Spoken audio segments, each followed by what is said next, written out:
'కల్కి' సినిమా చూడాలనుంది అంటూ త్రిష చెప్తోంది. సో, త్రిష అలాగే ప్రభాస్ మధ్య మంచి అనుబంధం ఉంది. ఒకప్పుడు వాళ్ళిద్దరూ కలిసి 1కి 3 సినిమాల్లో నటించడంతో అందరూ వాళ్ళ మధ్య సంథింగ్ అన్నారు.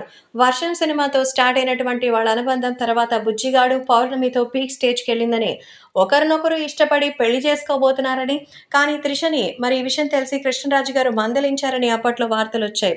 అయితే వాళ్ళిద్దరి మధ్య ఇంకా కూడా బాండింగ్ ఉందని, రానా విషయంలోనే త్రిషకి, ప్రభాస్‌కి మధ్య దూరం పెరిగిందని ఒక టాక్. అయితే ఇప్పటికీ ప్రభాస్ అలాగే త్రిష మధ్య మంచి బాండింగ్ ఉందని అప్పుడప్పుడు సోషల్ మీడియాలో వాళ్ళు పెట్టే పోస్ట్‌ల వల్ల అయితే తెలుస్తోంది. తాజాగా అయితే త్రిష తనకి సంబంధించిన తన బెస్ట్ ఫ్రెండ్ అయిన ప్రభాస్‌తో 'కల్కి' సినిమాకి సంబంధించిన విషయాలు తెలుసుకోవాలనుందని, థియేటర్‌లో ప్రభాస్‌ని 'కల్కి' రూపంలో చూడాలనుందని, ఈ సినిమా ఎలా ఉంటుందనే ఎక్స్‌పెక్టేషన్స్ అయితే చాలా హైలో ఉంది.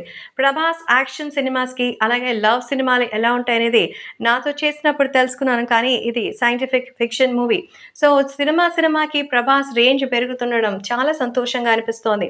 సో, 'సలార్‌తో 700 క్రోర్స్', 'కల్కి' సినిమా 1000 కోట్లు దాటాలని మనస్ఫూర్తిగా కోరుకుంటున్నానని, ఫస్ట్ డే ఫస్ట్ షో ప్రభాస్‌తో 'కల్కి' సినిమా చూడాలని ఉందంటూ తన కోరికని బయటపెట్టారు త్రిష. మొత్తానికి 'చెన్నై బ్యూటీ' ఒకప్పుడు ఆయనతో నడిపిన ప్రేమాయణమే దీనికి కారణమని కొందరంటుంటే, స్టిల్ ఇద్దరు కూడా ఖాళీగా ఉన్నారు. పెళ్లి చేసుకోవచ్చు కదా అని మరికొందరంటున్నారు. సో, 'కల్కి' సినిమాపై త్రిష ఎక్స్‌పెక్టేషన్స్ నిజమవ్వాలని కోరుకుంటున్నారు ఫ్యాన్స్.